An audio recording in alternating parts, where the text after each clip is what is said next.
प्राचीन समय की बात है। भारत में एक राजा राज्य करता था। वह बड़ा प्रतापी तथा दानी था। वह नित्य प्रति मंदिर में भगवान दर्शन करने जाता था। वह ब्राह्मण और गुरु की सेवा किया करता था। उसके द्वार से कोई भी याचक निराश होकर नहीं लौटता था। वह प्रत्येक गुरुवार को व्रत रखता एवं पूजन करता था। हर दिन गरीबों की सहायता करता था।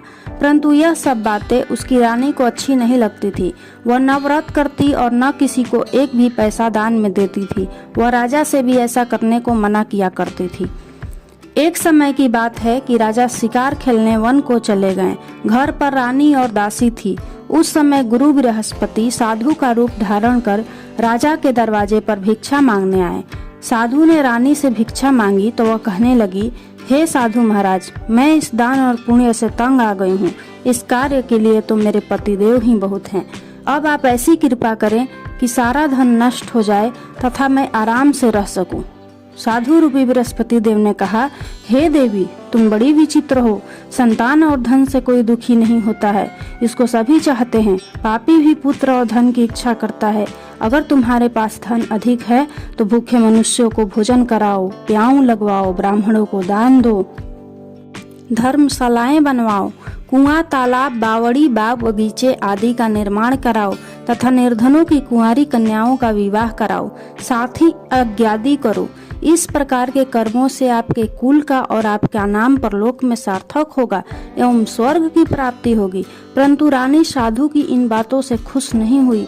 उसने कहा, हे साधु महाराज, मुझे ऐसे धन की आवश्यकता नहीं जिसको मैं अन्य लोगों को दान दूं तथा जिसको रखने और संभालने में ही मेरा सारा समय नष्ट हो जाए।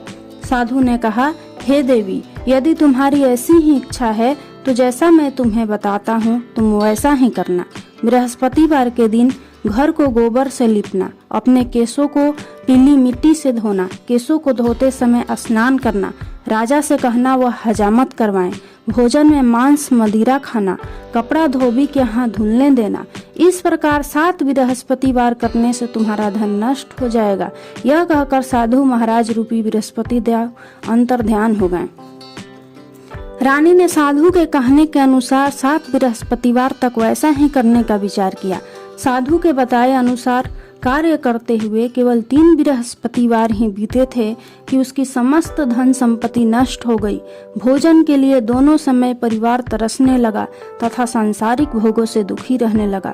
तब वह राजा रानी से कहने लगा कि हे रानी, तुम यहाँ पर रहो, मैं दूसरे देश को जाता हूँ, क्योंकि यहाँ पर मुझे सभी मनुष्य जानते हैं, इसलिए मैं यहाँ कोई कार्य नहीं कर सकता। मैं अब परदेश जा रहा हूँ, वहाँ कोई काम धंधा करूँगा, शायद हमारे भाग्य बदल जाएं। ऐसा कहकर राजा प्रदेश चला गया। वह वहां जंगल से लकड़ी काट कर लाता और शहर में बेचता। इस तरह जीवन व्यतीत करने लगा। इधर राजा के बिना रानी और दासियां दुखी रहने लगी। किसी दिन भोजन मिलता और किसी दिन जल पीकर ही रह जाती। एक समय रानी और दासियों को 7 दिन बिना भोजन के व्यतीत करना पड़ा तो रानी ने अपनी दासी से कहा, हे दासी, यहाँ पास ही के नगर में मेरी बहन रहती है। वह बड़ी धनवान है। तू उसके पास जा और वहाँ से 5 सेर बेझर मांग कर ले आ, जिससे कुछ समय के लिए गुजर हो जाएगा। दासी रानी की बहन के पास गई। रानी की बहन उस समय पूजा कर रही थी। बृहस्पतिवार का दिन था। दासी ने रानी की बहन से कहा, हे रानी, मुझे आपकी बहन ने भेजा है। मुझे 5 सेर बेझर दे दो, मुझे 5 सेर अनाज दे दो। दासी ने यह बात अनेक बार कही, परंतु रानी की बहन ने कोई उत्तर नहीं दिया, क्योंकि वह उस समय बृहस्पतिवार की कथा सुन रही थी। जब दासी को रानी की बहन से कोई उत्तर नहीं मिला तो वह बहुत दुखी हुई। उसे क्रोध भी आया। वह लौटकर रानी से बोली, हे रानी, आपकी बहन बहुत ही धनी स्त्री है। वह छोटे लोगों से बात भी नहीं करती। मैंने उससे कहा तो उसने कोई उत्तर नहीं दिया। मैं वापस चली आई। रानी बोली, हे दासी, इसमें उसका कोई दोष नहीं है। जब बुरे दिन आते हैं तब कोई सहारा नहीं देता। अच्छे बुरे का पता विपत्ति में ही लगता है। जो ईश्वर की इच्छा होगी वही होगा। यह सब हमारे भाग्य का दोष है। उधर रानी की बहन ने सोचा कि मेरी बहन की दासी आई थी, परंतु मैं उससे नहीं बोली, इससे वह बहुत दुखी हुई होगी। अतः कथा सुनकर विष्णु भगवान का पूजन समाप्त कर वह अपनी बहन के घर आई और कहने लगी, हे बहन, मैं बृहस्पतिवार का व्रत कर रही थी, तुम्हारी दासी हमारे घर गई थी, परंतु जब तक कथा होती है तब तक हम लोग न उठते हैं और न बोलते हैं, इसलिए मैं नहीं बोली। कहो दासी, क्यों गई थी? रानी बोली, बहन, हमारे घर अनाज नहीं था, वैसे तुमसे कोई बात छिपी नहीं है, इस कारण मैंने दासी को तुम्हारे पास 5 सेर भेजर लेने के लिए भेजा था। यह कहते कहते रानी की आंखों में जल भर आया। रानी की बहन बोली, बहन देखो, बृहस्पति भगवान सबकी मनोकामना पूर्ण करते हैं, देखो शायद तुम्हारे घर में अनाज रखा हो। यह सुनकर दासी घर के अंदर गई तो वहां उसे एक घड़ा बेझर का भरा मिल गया। उसे बड़ी हैरानी हुई, क्योंकि उसने एक एक बर्तन देख लिया था। उसने बाहर आकर रानी को बताया। दासी अपनी रानी से कहने लगी, हे रानी, देखो, वैसे हमको जब अन्न नहीं मिलता तो हम रोज ही व्रत करते हैं, अगर इनसे व्रत की विधि और कथा पूछ ली जाए तो उसे हम भी किया करेंगे। दासी के कहने पर रानी ने अपनी बहन से बृहस्पतिवार व्रत के बारे में पूछा।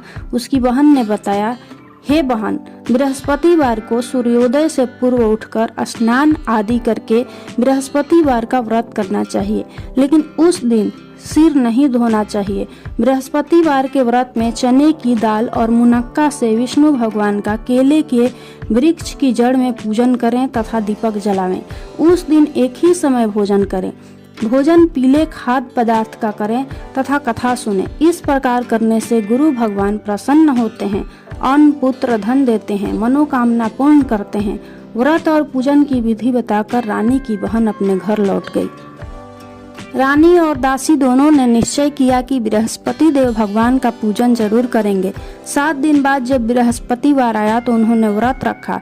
घुड़साल में जाकर चना और गुड़ बीन लाई तथा उसकी दाल से केले की जड़ तथा विष्णु भगवान का पूजन किया।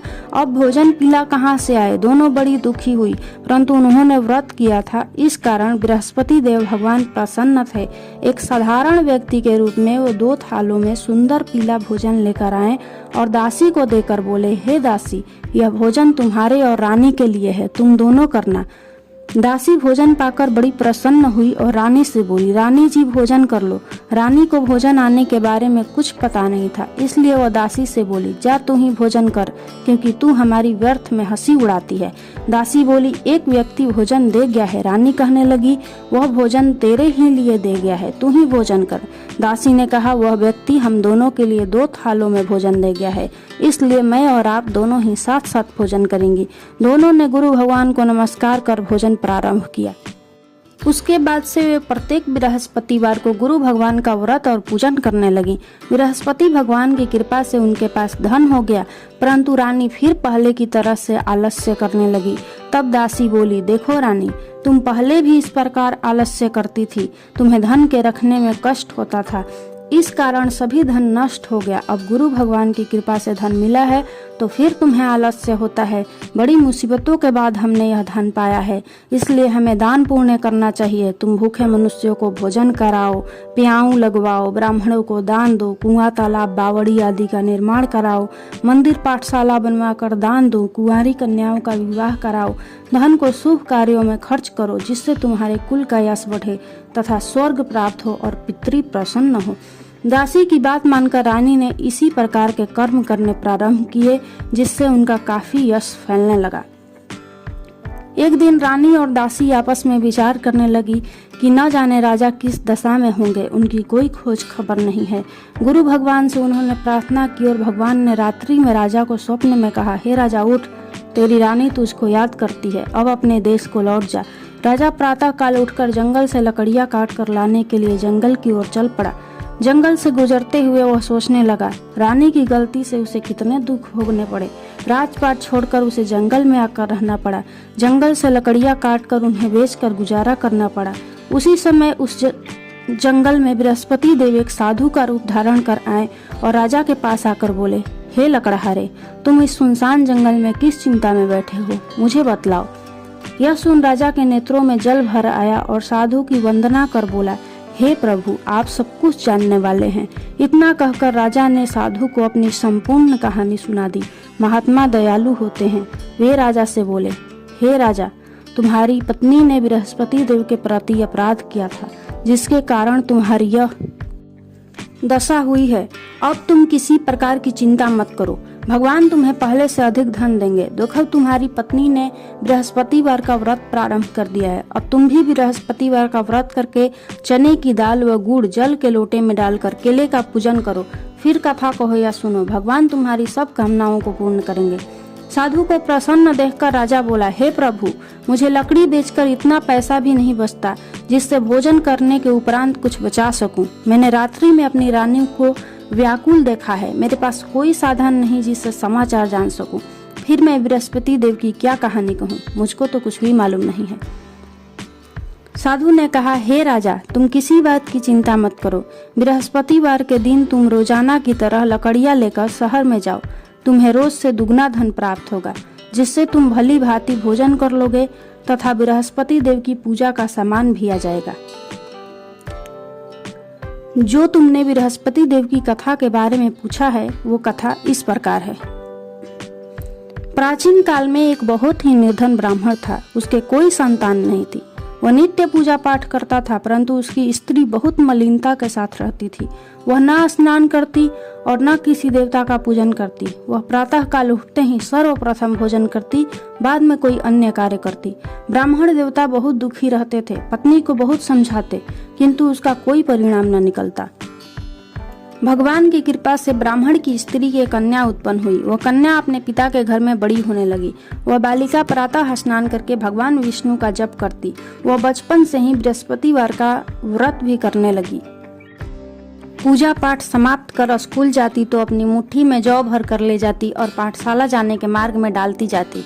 वही जौ स्वर्ण के हो जाते तो लौटते समय उनको बीनकर घर ले आती। एक दिन वह बालिका सूप में उन सोने के जौ को फटक कर साफ कर रही थी। तभी उसकी माँ ने देख लिया और कहा, हे बेटी, सोने के जौ को फटकने के लिए सोने का सूप होना चाहिए। दूसरे दिन गुरुवार था। इस कन्या ने व्रत रखा और बृहस्पति देव से प्रार्थना करके कहा, हे प्रभु, यदि मैंने सच्चे मन से आपकी पूजा की हो तो मुझे सोने का सूप दे दो। बृहस्पति देव ने उसकी प्रार्थना स्वीकार कर ली। रोजाना की तरह वह कन्या जौ फैलाती हुई स्कूल चली गई। स्कूल से लौटकर जब वह जौ बीन रही थी तो बृहस्पति देव की कृपा से उसे सोने का सूप मिला। उसे वह घर ले आई और उससे जौ साफ करने लगी, परंतु उसकी माँ का वही ढंग रहा। एक दिन की बात है, वह कन्या सोने के सूप में जौ साफ कर रही थी। उस समय उस नगर का राजकुमार वहां से होकर निकला। इस कन्या के रूप और सोने के सूप में जौ को साफ करते देखकर वह उस कन्या पर मोहित हो गया। राजमहल आकर वह भोजन तथा जल त्याग कर उदास होकर लेट गया। राजा को जब राजकुमार द्वारा अन्न जल त्यागने का समाचार ज्ञात हुआ तो वह अपने मंत्रियों के साथ अपने पुत्र के पास गए और बोले, हे बेटा, तुम्हें किस बात का कष्ट है? किसी ने अपमान किया है अथवा कोई और कारण है? मुझे बताओ, मैं वही करूंगा जिससे तुम्हें प्रसन्नता हो। राजकुमार ने अपने पिता की बातें सुनी तो वह बोला, मुझे आपकी कृपा से किसी बात का दुख नहीं है। किसी ने मेरा अपमान नहीं किया है, परंतु मैं उस लड़की के साथ विवाह करना चाहता हूँ जो सोने के सूप में जौ साफ कर रही थी। यह सुन राजा आश्चर्य में पड़ गया और बोला, हे बेटा, इस तरह की कन्या का पता तुम ही लगाओ। मैं उसके साथ तुम्हारा विवाह अवश्य ही करवा दूंगा। राजकुमार ने राजा को उस लड़की के घर का पता बतलाया। मंत्री उस लड़की के घर गया और राजा का आदेश ब्राह्मण को सुनाया। कुछ ही दिन बाद ब्राह्मण की कन्या का विवाह राजकुमार के साथ संपन्न हो गया। कन्या के घर से जाते ही उस ब्राह्मण देवता के घर में पहले की भांति गरीबी का निवास हो गया। अब भोजन के लिए भी अन्न बड़ी मुश्किल से मिलता था। एक दिन दुखी होकर ब्राह्मण अपनी पुत्री से मिलने गया। बेटी ने पिता की दुख की अवस्था को देखा और अपनी माँ का समाचार पूछा। ब्राह्मण ने सभी हाल कहा। कन्या ने बहुत सा धन देकर अपने पिता को विदा कर दिया। इस तरह ब्राह्मण का कुछ समय सुखपूर्वक व्यतीत हुआ, लेकिन कुछ दिन बाद फिर वही हाल हो गया। ब्राह्मण फिर अपनी कन्या के यहाँ गया और सभी हाल कहा तो पुत्री बोली, हे पिताजी, आप माताजी को यहाँ लिवा लाओ, मैं उन्हें वह विधि बता दूंगी जिससे गरीबी दूर हो जाए। ब्राह्मण देवता अपनी स्त्री को साथ लेकर अपनी पुत्री के पास राजमहल पहुंचे तो पुत्री अपनी माँ को समझाने लगी, हे माँ, तुम प्रातः काल उठकर स्नान करके विष्णु भगवान का पूजन करो तो सब दरिद्रता दूर हो जाएगी। परंतु उसकी माँ ने उसकी एक बात नहीं मानी। वह प्रातः काल उठकर अपनी पुत्री का बचा जुठान खा लेती थी। एक दिन उसकी पुत्री को बहुत गुस्सा आया। उसने एक रात एक कोठरी से सारा सामान निकाल दिया और अपनी माँ को उसमें बंद कर दिया। प्रातः उसमें से उसे निकाला तथा स्नान आदि करा के पूजा पाठ करवाया तो उसकी माँ की बुद्धि ठीक हो गई। इसके बाद वह नियम से पूजा पाठ करती और प्रत्येक बृहस्पतिवार को व्रत रखने लगी। इस व्रत के प्रभाव से उसकी माँ भी बहुत धनवान हो गई और बृहस्पति देवता के प्रभाव से स्वर्ग उग गई। वह ब्राह्मण भी सुख पूर्वक इस लोक का सुख भोग कर स्वर्ग को प्राप्त हुआ। इस तरह कहानी कहकर साधु देवता वहां से लोप हो गए। धीरे धीरे समय व्यतीत होने पर फिर बृहस्पतिवार का दिन आया। राजा जंगल से लकड़ी काटकर किसी शहर में बेचने गया। उसे उस दिन और दिनों से अधिक धन मिला। राजा ने चना गुड़ आदि लाकर बृहस्पतिवार का व्रत किया। उस दिन से उसके सभी क्लेश दूर हुए। परंतु जब अगला गुरुवार का दिन आया तो वह बृहस्पतिवार का व्रत करना भूल गया। इस कारण बृहस्पति भगवान नाराज हो गए। उस दिन उस नगर के राजा ने विशाल यज्ञ का आयोजन किया तथा अपने समस्त राज्य में घोषणा करवा दी कि कोई भी मनुष्य अपने घर में भोजन न बनाए तथा आग भी न जलाए। समस्त लोग मेरे यहाँ भोजन करने आवे। इस आज्ञा को जो न मानेगा उसको फांसी की सजा दी जाएगी। राजा की आज्ञा अनुसार राज्य के सभी वासी राजा के भोज में सम्मिलित हुए, लेकिन लकड़हारा कुछ देर से पहुंचा, इसलिए राजा उसको अपने साथ महल में ले गए। जब राजा लकड़हारे को भोजन करा रहे थे तो रानी की दृष्टि उस खूंटी पर पड़ी जिस पर उसका हार लटका हुआ था। उसे हार खूंटी पर लटका दिखाई नहीं दिया। रानी को निश्चय हो गया कि मेरा हार इसी लकड़हारे ने चुरा लिया है। उसी समय सैनिक बुलवाकर उसको जेल में डलवा दिया। जब लकड़हारा जेलखाने में गया तो बहुत दुखी होकर विचार करने लगा कि न जाने कौन से पूर्व जन्म के कर्म से मुझे यह दुख प्राप्त हुआ है, और उसी साधु को याद करने लगा जो जंगल में मिला था।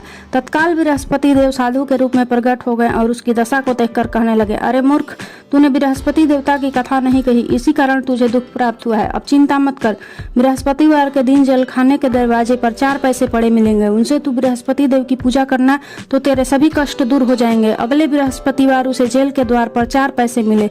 राजा ने पूजा का सामान मंगवाकर कथा कही और प्रसाद बांटा।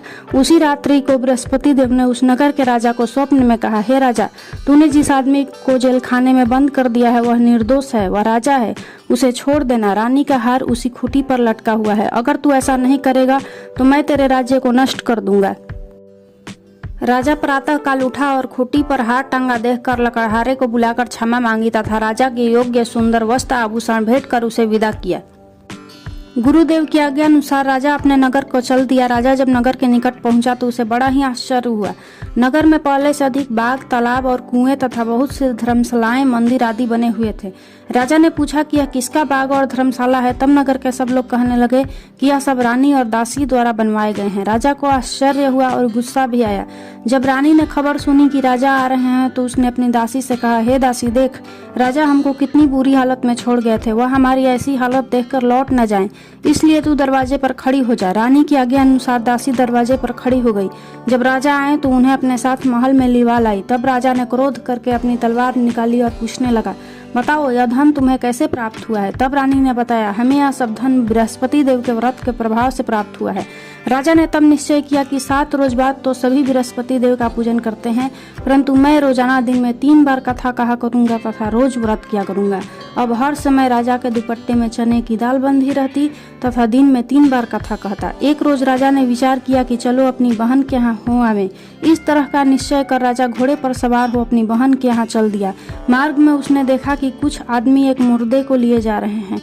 उन्हें रोककर राजा कहने लगा, अरे भाइयों, मेरी बृहस्पतिवार की कथा सुन लो। वे बोले, लो, हमारा तो आदमी मर गया है, इसको अपनी कथा की पड़ी है। परंतु कुछ आदमी बोले, अच्छा कहो, हम तुम्हारी कथा भी सुनेंगे। राजा ने दाल निकाली और कथा कहनी शुरू कर दी। जब कथा आधी हुई तो मुर्दा हिलने लगा और जब कथा समाप्त हुई तो राम राम करते हुए वह मुर्दा उठकर खड़ा हो गया। राजा आगे बढ़ा। उसे चलते चलते शाम हो गई। मार्ग में उसे एक किसान हल चलाता हुआ मिला। राजा उससे बोला, अरे भाई, मेरा बृहस्पतिवार का कथा सुन लो। लेकिन किसान नहीं माना। राजा आगे बढ़ा। राजा के हटते ही बैल पछाड़ खाकर गिर गए तथा किसान के पेट में बहुत जोर से दर्द होने लगा। उसी समय किसान की पत्नी रोटी लेकर आई। उसने जब किसान से पूछा तो किसान ने सभी हाल विस्तार में कह सुनाया। किसान की पत्नी दौड़ी दौड़ी उस घुड़सवार के पास पहुंची और बोली, मैं तेरी कथा सुनूंगी, तू अपनी कथा मेरे खेत पर ही चलकर कहना। राजा ने लौटकर किसान के खेत पर जाकर कथा कही, जिसे सुनते ही बैल खड़े हो गए तथा किसान के पेट का दर्द भी ठीक हो गया। राजा अपनी बहन के घर पहुंचा। बहन ने भाई की खूब मेहमानी की। दूसरे दिन प्रातः काल राजा जब उठा तो उसने देखा कि घर में सब लोग भोजन कर रहे हैं। राजा ने अपनी बहन से पूछा, ऐसा कोई मनुष्य है जिसने भोजन नहीं किया हो जो मेरी बृहस्पतिवार की कथा सुन ले? तो बहन बोली, हे भैया, यह देश ऐसा ही है। पहले यहाँ के लोग भोजन करते हैं, बाद में कोई अन्य कार्य करते हैं। फिर वह एक कुम्हार के घर गई जिसका लड़का बीमार था। उसे मालूम हुआ उसके यहाँ 3 दिन से किसी ने भोजन नहीं किया था। रानी ने अपनी भाई की कथा सुनने के लिए कुम्हार को कहा। वह तैयार हो गया। राजा ने जाकर कथा कही, जिसको सुनकर उसका लड़का ठीक हो गया। अब तो राजा की प्रशंसा होने लगी। एक दिन राजा ने अपनी बहन से कहा, बहन, अब मैं अपने घर को जाऊंगा, तुम भी तैयार हो जाओ। राजा की बहन ने अपनी सास से अपने भाई के साथ जाने की आज्ञा मांगी तो उसकी सास ने कहा, चली जा, परंतु अपने पुत्र को मत ले जाना, क्योंकि तेरे भाई को कोई संतान नहीं है। बहन ने अपने भाई से कहा, हे भैया, मैं तो चलूंगी, परंतु कोई बालक नहीं जाएगा। अपनी बहन को भी छोड़कर राजा दुखी मन से अपने नगर को लौट आया। राजा ने अपनी रानी को सारी बात कह सुनाई। बिना भोजन किए वह शैया पर लेट गया। रानी बोली, हे प्रभु, बृहस्पति देव ने हमें सब कुछ दिया है, वे हमें संतान भी अवश्य देंगे। उसी रात बृहस्पति देव ने राजा को स्वप्न में कहा, हे राजा, उठ, सभी सोच त्याग दे, तेरी रानी गर्भवती है। राजा को यह जानकर बड़ी खुशी हुई। 9वें महीने रानी के गर्भ से एक सुंदर पुत्र पैदा हुआ। तो राजा ने रानी से कहा, हे रानी, स्त्री बिना भोजन के रह सकती है, लेकिन बिना कहे नहीं रह सकती। जब मेरी बहन यहाँ आए तो उसे कुछ मत कहना।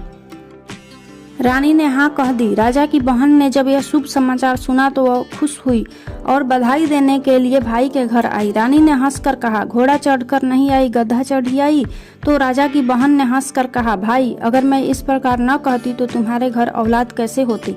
बृहस्पति देव सभी कामनाओं को पूर्ण करते हैं। जो सद्भावना पूर्वक बृहस्पतिवार का व्रत करता है एवं कथा करता है तथा सुनता है एवं दूसरों को सुनाता है, बृहस्पति देव उसकी सभी मनोकामनाएं पूर्ण करते हैं। बोलो श्री विष्णु भगवान की जय।